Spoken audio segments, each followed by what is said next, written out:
Hello दोस्तों, स्वागत है एक नए वीडियो में जहां पे मैं करता हूं स्टॉक को सिंप्लीफाई। व्हेन आई से सिंप्लीफाई, इसका मतलब ये है कि आपके पास भी वो कन्विक्शन, वो इन्वेस्टमेंट थीसिस होनी चाहिए जो रिक्वायर्ड है to make kind of multibagger return in any stocks. तो जैसा कि आप जानते हैं, साधन पे बहुत सारे स्टॉक्स जो है 20 से ज्यादा स्टॉक्स हैं जो कि मोर देन 100% ग्रो कर चुके हैं। सो मैं आज एक ऐसी सेक्टर के बारे में बात करने वाला हूँ जो कि बूम करने वाला है और उसमें बहुत सारे विनर क्रिएट होने वाले हैं। दोस्तों, मैं बात कर रहा हूं एक सेक्टर जो कि बेनिफिट कर रहा है from post Covid unlocking. International travel वो ब्लूम कर रहा है and people have coined a term called revenge travel.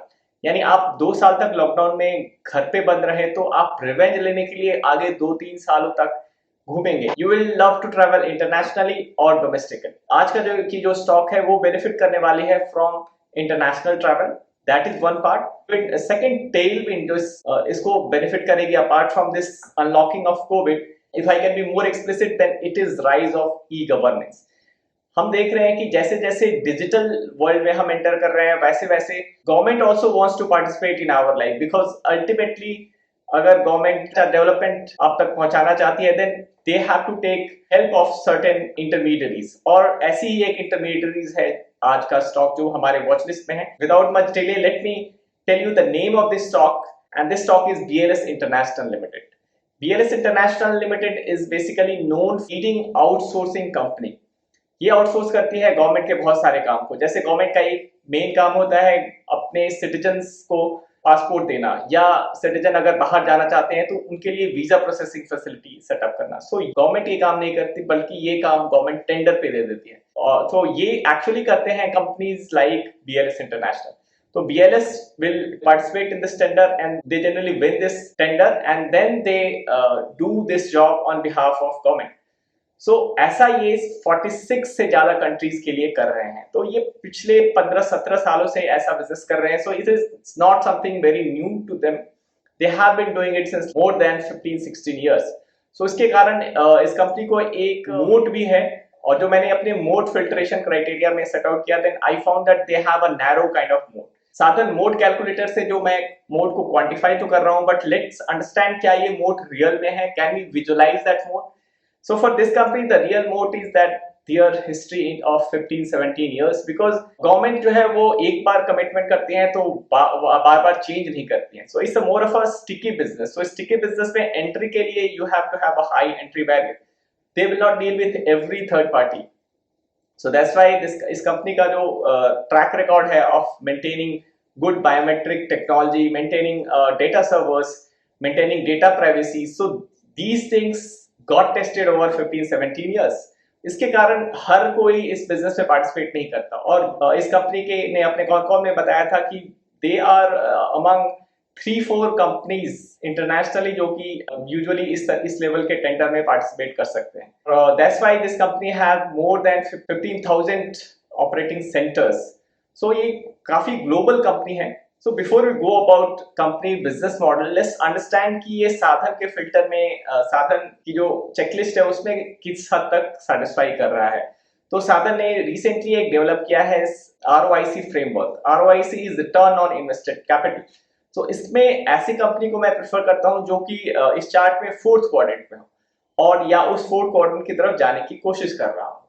क्योंकि अगर वो 4th क्वाड्रेंट में है, इसका मतलब है कि वो कॉस्ट लीडर भी है, at the same time they are able to differentiate with their product. BLS international के लिए ROIC फ्रेमवर्क जो मैंने रन किया अपने एक्सेल पे, तो कुछ ऐसी चार्ट आती है। इस चार्ट में आप देख सकते हैं कि ये चार्ट जो है वो राइटवर्ड एंड नॉर्थवर्ड मूव कर रही है, यानी एक 45 डिग्री स्लोप पे मूव कर रही है।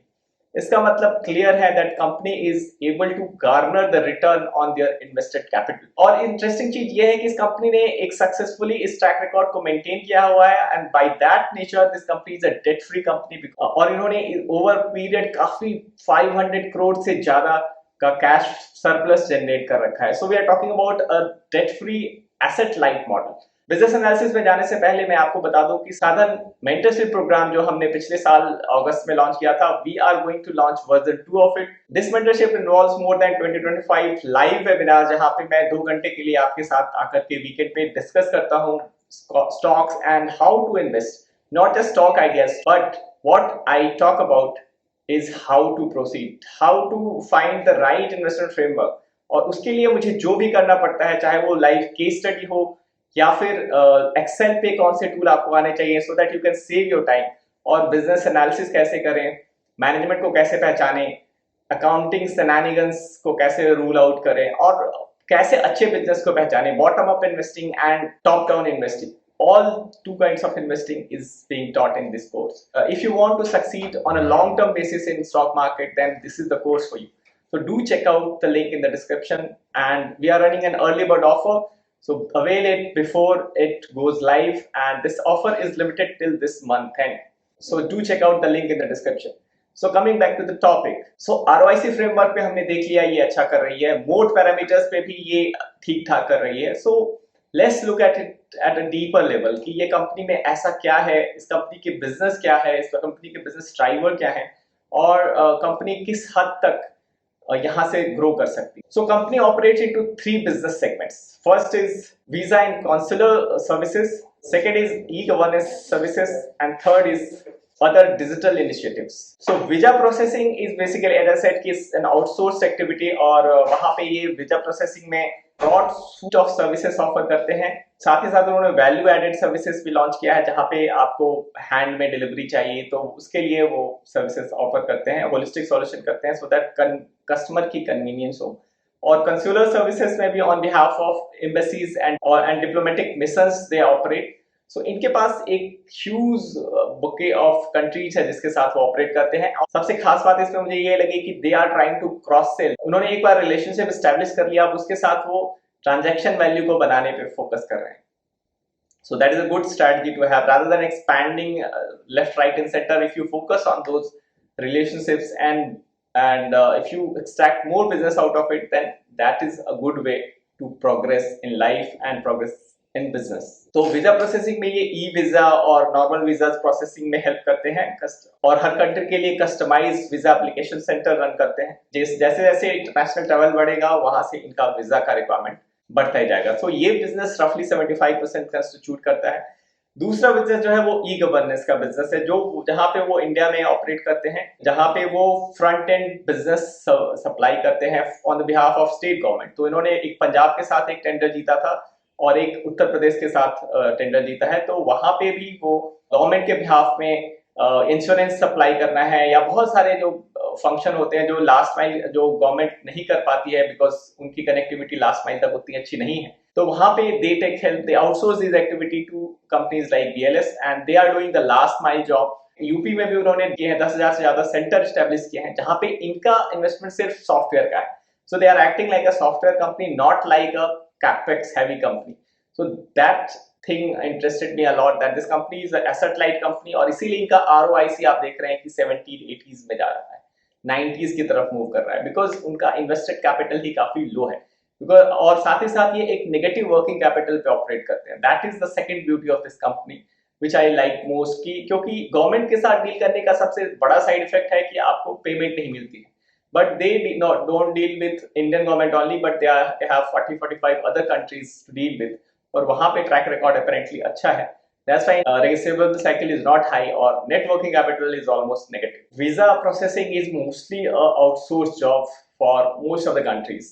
So far roughly 30-35% of the countries जो है वो अपने visa processing को outsource कर रखा है, but going forward the estimate is that this market will grow from 31% of outsourcing to 50% of outsourcing by this year itself. So और going forward भी ये एक expanding market है, because गवर्नमेंट के पास there are many other things to do. Indian government में भी आप नोटिस करेंगे that government has gone for many tenders in many departments.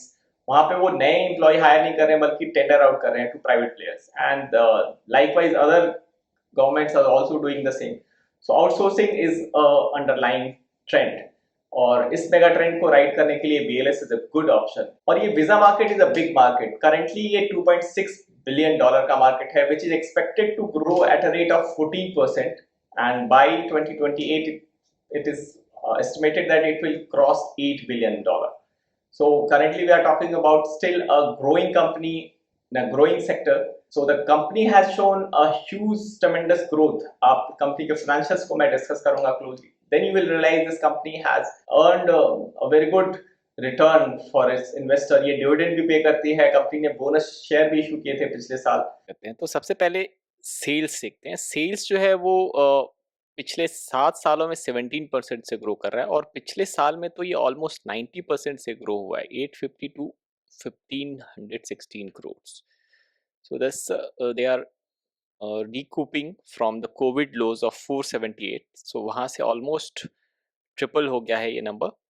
Operating profit has also gone 4 times from COVID lows, and operating margin में भी significant 9% से 15% का improvement हुआ है. ये इम्प्रूवमेंट पिछले साल के बेस से भी ज़्यादा है. पिछले साल भी 13% की ऑपरेटिंग प्रॉफिट मार्जिन थी, उससे भी उन्होंने मार्जिन को इम्प्रूव किया है. There are no other issues with other income. Other income is not significant part. So net profit margin पे अब आ जाते हैं. नेट प्रॉफिट मार्जिन जो है 13% का है, which is good, and this is almost historical high of March 19. So March 19 में company was on its previous peak, तो वहाँ के करीब अभी वो चल रहे हैं. Cash flow from operation has significantly jump to 260 crore. पिछले मार्च 19 हाई से वो ऑलमोस्ट डबल है. सो स्केल भी डबल हुआ है. टॉप लाइन भी देखिए 800 से बढ़ करके 1500 हो गया है करोड़ में, और cash flow from operation has also doubled. So that is in the right directions. अब कैपिटल एक्सपेंडिचर ये पहले नहीं करती थी, अभी इसने 80 और 140 करोड़ का कैपेक्स किया है. उसके पहले 2017 में 80 करोड़ का कैपेक्स किया था. तो उसके बाद अब एसेट टर्नओवर्स पे देखते हैं. जब उन्होंने 80 का कैपेक्स किया था तो उसके 2 साल बाद capex turnover ratio has improved from 12 to 16. तो कैपेक्स और उसके बाद 17 तक गया था, यानी कि वो कैपेक्स जो करते हैं उसको यूटिलाइज कर पाते हैं. That is resulting into high fix asset turnover. So अभी उन्होंने जो 140 करोड़ का कैपेक्स किया है, that should also going forward जो है 24-25 में प्ले आउट होना चाहिए, जब ये inventory turn fix asset turnover should come back to at least double digit 12-11% भी 12-11 टाइम्स ही हो जाता है. That would be good enough. Receivable days जो है वो रिड्यूस होकर के 7 का हो गया है. That is very important. That is very positive movement. So CFO by EBITDA जो एक बहुत ही इंपॉर्टेंट पैरामीटर है जो हम लोग देखते हैं, वो 0.8 से ज़्यादा होना चाहिए, और सिर्फ 3 सालों में हमने 0.8 से कम का नंबर देखा है, और ओवरऑल ये अराउंड 0.8 से ऊपर रहा है. CFO by EBITDA last 5 years में 1.3 रहा है, वहीं लास्ट 3 ईयर्स का एवरेज एग्जैक्टली 0.8 है. So barring 3 years they have done phenomenally well in CFO by EBITDA, and that is corroborated by CFO by PAT. Cumulative CFO by PAT over past 8 years is 1.24. सो एक से ज़्यादा अच्छा है. सो अगर cumulatively ये जितना PAT बनाते हैं उससे ज़्यादा सीएफओ बनाते हैं, that showcase they are good in cash flow management. Company is generating good free cash flow also of over 120 crore. So अभी कैपेक्स जो वो कर रहे हैं 140 करोड़ का, 140 प्लस 120 रफली, ये अगर कैपेक्स ना करे तो 250 करोड़ तक का फ्री कैश फ्लो वो इस बेसिस को मेंटेन कर सकते हैं. तो वो जब अगर स्टेबिलिटी आने लगती है फ्री कैश फ्लो में, तो इसको एक अलग नज़रिए से देखा जाएगा, और that time it would be re rated on a different scale. So debt यहाँ इसमें है नहीं, डेट फ्री बैलेंस शीट है. इक्विटी की प्राइसिंग इस 84 के बेस से बढ़ते हुए 800 हो गया. सो 10x kind of growth in last 8-9 years in total net worth. It speaks a volume about the management itself. That's all I have to say about the financials. And मेरे सारे finance cash flow पे ये green tick आ जाता है. Dividend भी genuine है. Return on equity is beyond 15%. ROC is beyond 15%. So all these parameters are ticked except DCF, जहाँ पे valuation में थोड़ा सा concern मुझे आ रहा है. So that's the overall financial picture of PLS International. तो इस कंपनी का वे फॉरवर्ड क्या है? कंपनी को ग्रोथ करने के लिए जो अदर बिजनेस है, जैसे बिजनेस कॉरेस्पॉन्डेंट का बिजनेस है जहां पे वो इन्वेस्ट कर रही है फिलहाल, वो एक एन्युटी बिजनेस हो सकता है. बिकॉज जैसे जैसे बैंक के ट्रांजैक्शन बढ़ेंगे, जैसे जैसे हमारा बॉटम ऑफ पिरामिड एक्टिव होगा, वैसे वैसे बिजनेस कॉरेस्पॉन्डेंट को में जो इनकी जो ट्रांजेक्शन है वो बढ़ेंगी और इनको पे आउट होगा. तो स्लाइटली लॉन्ग जेस्टेशन बिजनेस है, तो एक लॉन्जेविटी देता है to its cash flow, which is unlike जो वीजा बिजनेसेस है which is directly proxy on international travel. ये थोड़ा सा उससे isolated हो जाता है, which is a proxy on the governance on the rise in economic factors in country. So एक interesting company है. This stock is in my watch list, so I am not invested into it because the valuation looks slightly higher to me. but I am waiting for it to slightly correct and then I will start riding on it because I expect next quarter onwards also this company will give good returns. So I think it's a long journey and we are just in middle of it. It's not too late to ride on this stock. But at the same time there are certain risk involved into it because ये company ने का पंजाब के साथ government के साथ dealing थी और वो एक तरीके से उन्हें अब्रप्टली क्लोज डाउन हुआ. सो बहुत बार गवर्नमेंट जो है वो मूड ड्रॉ कर जाती है अपने कमिटमेंट से. तो ऐसे कंडीशंस में ये कंपनी के पास ज्यादा आर्बिट्रेशन करने का मौका भी नहीं रहता and they don't go want to litigate on it. So एक वो रिस्क है कि गवर्नमेंट की पॉलिसी चेंज होती है, जैसे जैसे गवर्नमेंट में दूसरी पार्टी आती है तो उनकी पॉलिसीज डिफरेंट होती हैं, तो वो वहाँ पे एक रेगुलेशन रिस्क उनके साथ रहता है. तो आशा है आपको ये वीडियो पसंद आया और अगर आप चाहते हैं कि मैं इस तरीके के इस सेक्टर में और भी पिक्स आपके साथ शेयर करूं जो मेरे होल्डिंग में है, पोर्टफोलियो में है, and please do let me know in the comment and do check out the link जहाँ पे आप ये सब करना खुद ही सीख सकते हैं because I've made more than 100-200 videos and if you watch them back time and again then you will find out that there are many gems. बहुत ही interesting चीजें अभी भी आप उन वीडियो से एक्सट्रैक्ट कर सकते हैं. I'm not talking about the stock names. आप जैस इंजीनियरिंग की वीडियो देखेंगे then you will know that why I have not invested into VATech Vabag. और VATech Vabag का रिजल्ट अभी आया है तो वहां पे 250 करोड़ का रिसीवेबल राइट ऑफ हुआ है. These kind of risks were highlighted in our jazz video itself. मेरे पुराने वीडियो को भी आप देखें, उनसे आपको आगे कैसे बिहेव करना है मार्केट में वो भी आप सीख सकते हैं. So do check out our playlist and let me know in the comment कि आपको ये वीडियो कैसा लगा. Thanks for watching.